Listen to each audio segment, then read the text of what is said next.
watching Twin Tiers Sunday with Leanne DeRosa.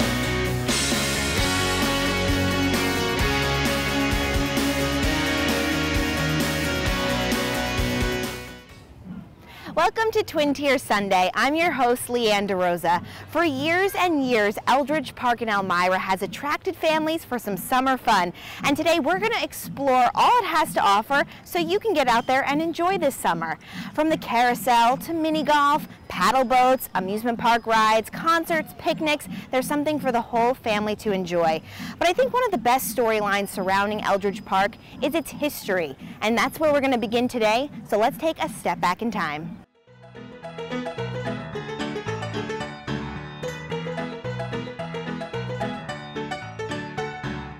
I spoke with Michael Robertson, the president of the Eldridge Park Carousel Preservation Society, and Dale Bryant, a board member and volunteer, and they told me this story really begins centuries ago. Dating back to the 1860s, when Dr. Eldridge purchased about 100 acres here. As a doctor, Edwin Eldridge enjoyed helping his patients, but he knew there was a whole community that needed to focus on their physical, mental, and emotional well-being as well. And he looked at those 100 acres as the place to do just that. He just wanted to provide a place, he owned it privately, and wanted to provide a place where people could just come and enjoy and relax. It started out as a Victorian walking park back in the day, a lot of fountains, a lot of statues, that type of thing. And there was no amusements here, there was no vendors at all permitted here. People just came here to walk. There was a chapel here where they had non-denominational Sunday services. Lots of plantings, lots of statues in the lake, statues on the land. This garden that we're sitting in right now is a small example of what would have been here in the 1800s. When did it change into the amusement park? Not necessarily that we know today, but similar. Started in the 19-teens when one of the Long family brought a carousel here, which was here for a few years and then moved. And then it started pretty much big time in 1924. Oh, well, they always had the carousel, they always had a roller coaster, then they had many other rides, scrambler, a Ferris wheel at one time, the flying scooters, which we currently have, and then a kiddie land with 4 or 5 kiddie rides in there. And the rides would change from time to time.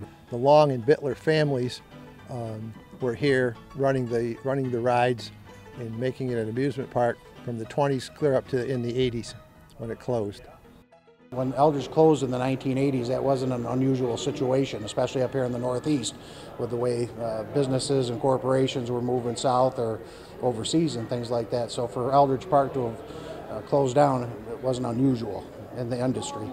That economic turmoil led to Eldridge Park's demise, and it was left as just a memory.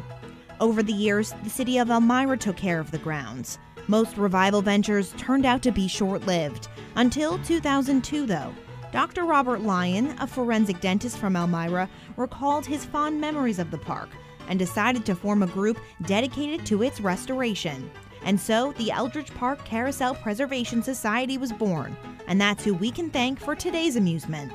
How has it changed over the years? Well, we're resurrecting some of what was here. We're trying to make this a combination of what Dr. Eldridge envisioned with the Victorian Walking Park and some rides. It'll never be a full-blown amusement park like it was probably at that time, or like some of the big corporate parks, Disney and Darien Lake and stuff are now. And the mom and pop parks were becoming old and less thrilling rides and somewhat run down. And then all of a sudden in the late 80s and into the 90s, there's been a resurgence of mom and pop parks because there's a lot of people like me that have the nostalgia bug. So that's really what we depend on 2 things. We depend on, as far as having people come, we depend upon the nostalgia part, people that are in their 50s, 60s, 70s, and 80s and 90s. And then we also depend upon young families that have little kids, because of the fact that we're a nonprofit organization and we're all volunteers except for our high school and college kids that work here. People can come here and ride the carousel for $1, ride some of the other rides for $2. So it's extremely affordable for local people that may not have a ton of money to go to a corporate park like Darien Lake where you pay 30 or 40 bucks just to walk through the gate. We're always open to new ideas. If you look around at the rides that we have, they're vintage rides. They're rides that have been around for a while. In fact, they're all used. We don't have a single new ride here in terms of purchasing it brand new. But the smaller amusement parks are making a comeback. We're opportunistic. If we find a ride from a park that's closing, we have people out there, myself included, and several of our other board members, that are looking all the time. So we've bought rides from parks that have closed down, and almost all of our rides, exception of one kiddie ride, are rides that were not the exact ride that was here, but one just like the exact ride we were here. And most of the rides that we have now, other than the Carousel, the kiddie rides and the flying scooter rides, are mostly 50s era rides, which we have restored. And who does that restoring? Volunteers. You guys. Yep. We have a great group of volunteers that are dedicated, without whom this park would never operate, and tremendous support of the community, both giving us donations and things like that, which we rely on. Every cent that we make at Eldridge Park goes back into the park. This is the people's park. They support it, they come here, they enjoy it, and you can enjoy it without spending a dime up here as well. You come up, you can walk, you can just sit back, relax, enjoy the lake, enjoy the sights, enjoy what it has to offer. Now, there's a lot of communities that would love to say they have an Eldridge Park, and there's not a lot of communities that do. We have to take a quick break, but when we come back, there's more history to explore. We're going for a ride on the centerpiece here at Eldridge Park, the Carousel. Stay with us.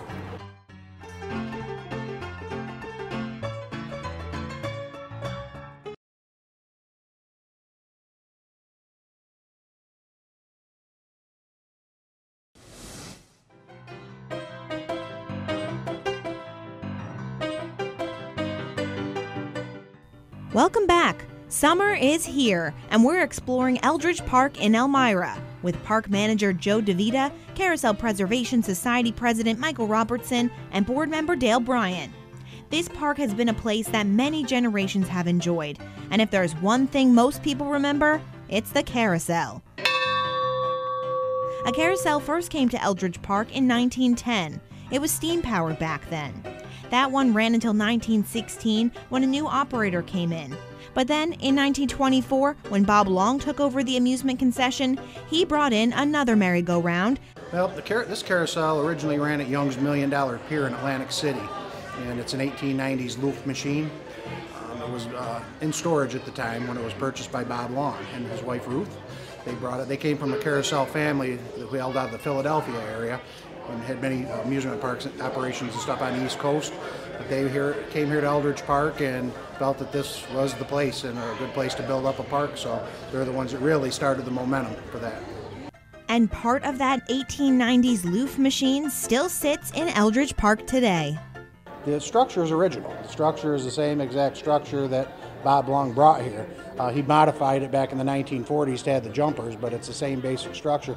In fact, just a couple of years ago, we had to change out some wiring, and we could see sunflower designs that I'm certain were on the original machine, which was kind of cool, talking from that many, many years ago.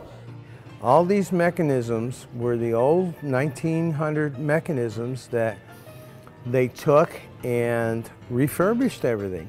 It actually sits on one center stem. So there's no wheels as you look all the way around the carousel. It's just basically balanced on one pole. The animals were actually sold off at one point in time, but the outer row of the animals were all recarved to match the exact ones that were here that Bob Long and family did at the time.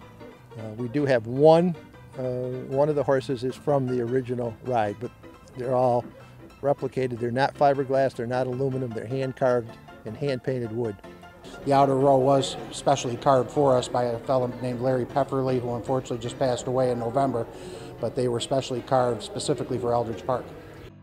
Just to give you an example, the stirrups on the horses. Somebody hand-carved that stirrup as a template. We had a casting made, and then we had one of the local companies cast them for us.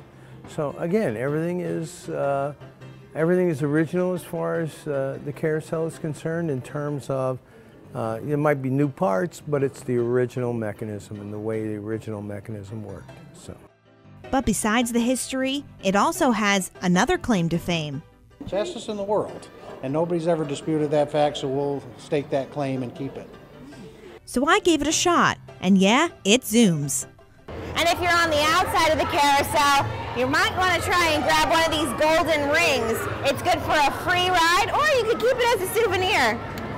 You can't go wrong. For $1, you get this absolutely awesome ride. It's just a lot of fun, and you can't imagine how many people you come out here and enjoy riding the carousel.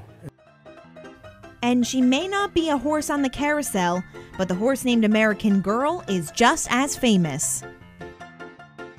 To the east of us, on the other side of what's now Grand Central Avenue, there was a harness racing driving track with a 3-tier grandstand, and a famous racehorse at the time, a famous harness horse by the name of American Girl, died on that track, and they commissioned a statue which was done in 1875.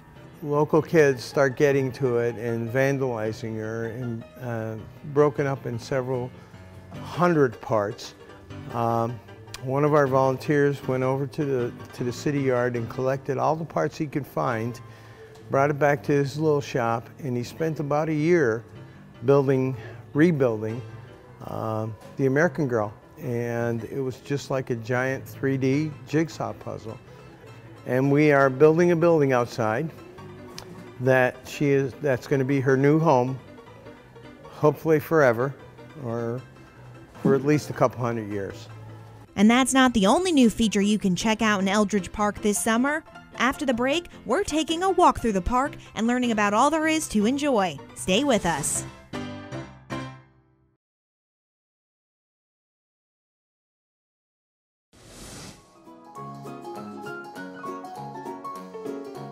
Welcome back. Eldridge Park's summer season has begun, and there's something for the whole family to enjoy. All right, I'm joined now with Joe DeVita. He is the park manager here at Eldridge Park. Joe, tell us, you're getting ready to open for the season. Tell us about the park. The park, obviously we discussed some of the history earlier, but the park has been around for a number of years. About 3 years ago, we got a grant from the state and the city to build a midway, as you see it here. We're trying to bring it back to a Victorian walking park as well as a little amusement park. We are not a destination park. We are a place to go for local people on a Sunday afternoon or Saturday afternoon, just for a little bit of entertainment. We have bands that are scheduled through the season on Saturday nights. We have a car show on Friday nights, and we have a number of other entertaining things going on as the season wears through. So. Awesome. All right, so let's take a little tour of the park, see what it has to offer. The first thing you'll notice when you walk in is a new addition. It's a mural painted by Elmira artist Win Yarrow. The mural is about the history of Eldridge Park, and it really has two sides. It's the sculpture and pleasure garden of the Victorian era, and it's the amusement park of the 1930s and 40s. After lots of research, Win narrowed down the tons of popular attractions from over the years and featured a few favorites. Well, one of the things that we found that people were really interested in certain things, and so Chapel Grove in the Victorian era is something that people really talk about a lot, and the Carousel is something that they love, which is here again, which is wonderful, and also the roller coaster, and everyone seemed to have loved the roller coaster, and they said please put Speedway in. The mural is dedicated to a longtime park lover, Mary Ellen Lancelotti. It truly brightens the Midway. And right across from that is the mini golf course. A replica of Mark Twain's study and lots of Victorian statues take you back in time. And then the plants, bridges, rocks, and waterfalls make this 18-hole course seem like a small oasis away from Elmira city life. But as you can see, it's gorgeous. I mean, the plantings, the lighting, the fairways, it's just a great little miniature golf course.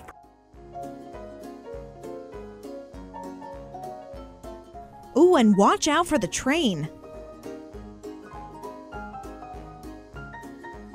But that's not the only thing you can go for a ride on. For a great view a little bit of exercise, you can jump in one of the Dragon paddle boats.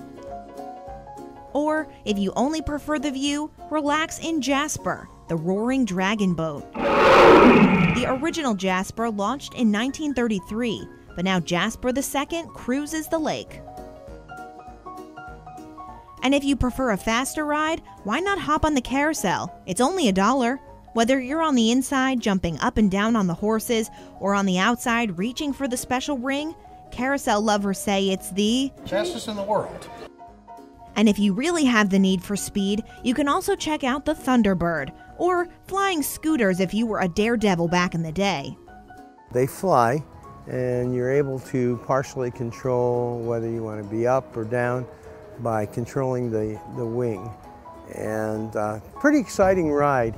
And I actually, when I was a volunteer and I was operating that when we were open, I had some folks that were traveling throughout the country to ride on the flying scooters.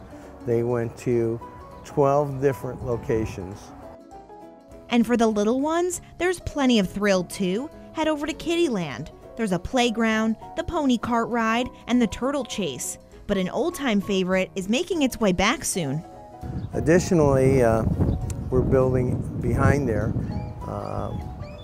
with contributions and efforts from the popcorn truck. We're building a new ride, which is going to be a mini boat ride. Basically, boats in a tank going around and around. Again, this gets to be a busy area, but most of these rides are 20s, vintage, and we went through the effort of refurbishing them and making it part of our little home, our little park. And if you just want to enjoy the outdoors or the scenery, you can always come take a stroll around the lake, have a picnic, or grab a snack at the cafe. And it's amazing, you can come here most days during the week, and there's kids here, there's people walking through the park, there's people running and jogging. People come here at lunchtime, sit at one of the tables and have lunch. It's just a beautiful spot. And you know, you get a little breeze coming across the lake. On a hot day, kind of cools you down a bit, and it's just fun. And you can even bring all your family, friends, or even coworkers for a private party in the WIP building. The building that once held the popular ride now can be rented out. We book up pretty good throughout the year. It's just it turns out to be, it's a gorgeous building inside. And don't forget what Joe said either. There are car shows Friday nights, concerts on Saturdays, and other fun surprises lined up for the rest of the summer. You can sit out here.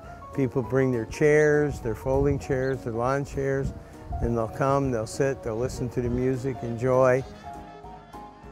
This is our 11th season, and every year we try to do a little bit better, and this is going to be our best season yet. We have another ride for young children here, a boat ride that we're going to open this year, and we have a lot of events planned, and I think this is going to be a great season. And with so much to do, how could you not love Eldridge Park? For many, this place brings back fond memories. And after the break, we'll hear why community members love this park. Stay with us.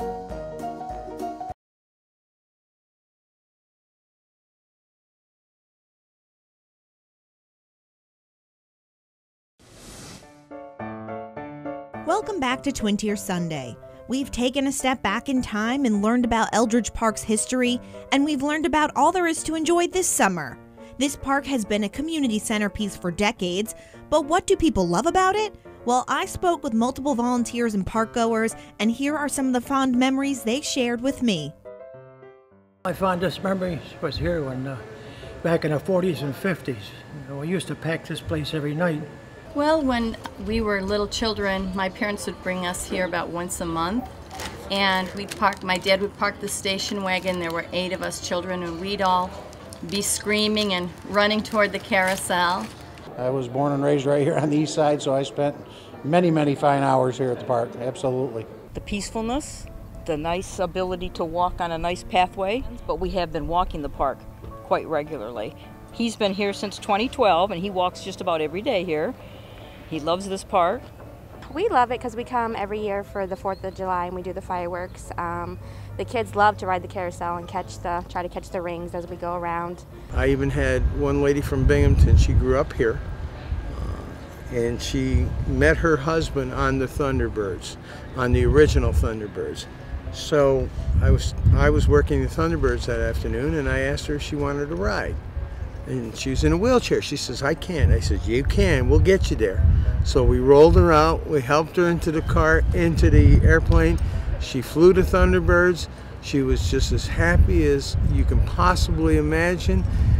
Bottom line, she's one of our volunteers now. She drives all the way from Binghamton just to volunteer to help us. The Dixie cups, that was my favorite, the cups and saucers that you could ride on right over here by the lake. And they had the flying scooters right here by this tree. And I remember the dragon boat, and I remember one time my uncle offered me a chance to take a ride, but I was really afraid of that dragon, so I didn't. What I enjoy the most is seeing grandparents and grandchildren come here, and I listen to the grandparents tell their grandchildren how they met their spouse here, or they came here and they dated their spouse, and that I just love to hear those stories from people that come here and reminisce. I have family that's from here originally, and they've told me about Eldridge Park for years, even back in the day when I guess they used to have a roller coaster here. They used to come, so I mean it's something that they've always talked about and come to when they were kids. So and it's nice that I live here and I can come and bring my kids and my grandson and kind of hang out and have a day and just enjoy the sunshine and the lake and let them just have a good time. I'm just glad that they're refurbishing this park, and the mini golf behind me is just a fun golf to play. It's just a nice place for people to come and enjoy with families or by yourself or older people. Or with your dog. Or with your dog, exactly. Back then, I mean, this was it. Everybody wanted to work at Eldridge Park. But not everybody got to work at Eldridge Park. That was just like one of the lucky ones, maybe. I don't know, So there's just so much that happened here at the park back in the day. And it was just a lot of fun. And I think a lot of people share that sentiment. So as you can see, there is a ton to enjoy here at Eldridge Park, something for the whole family, and they have concerts and different events scheduled throughout the entire summer. The park will be open through at least Labor Day, and we'll post the hours on our website for you. You could also check their Facebook page. So for now, we're going to go take a sunset cruise around the lake. Thanks so much for joining me here on Twin Tiers Sunday, and we'll see you next time.